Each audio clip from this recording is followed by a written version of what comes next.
Hello everyone, we're gonna take two ponytails at two sides. We're gonna join one pony with another and making a bun, and now adding this beautiful rubber band with some flowers.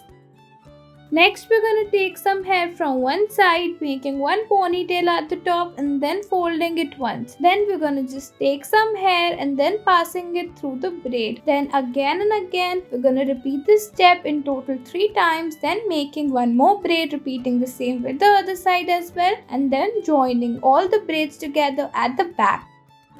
Next, we're going to take two ponytails at two sides and making 3 thin braids at the end, and then joining them all with the ponies, further converting the ponytails into buns, and then adding these beautiful clutchers. Next, we're going to take two ponies and two braids. Then we are going to take the ponytail, folding it once, adding a rubber band on it, then making a space in it and folding it once. After that, we are going to fold it again into two braids and it is ready. Next, we're going to take some hair from one side, making a braid by adding several rubber bands to it. Then we're going to join it with the ponytails, further making the braids and folding them into half.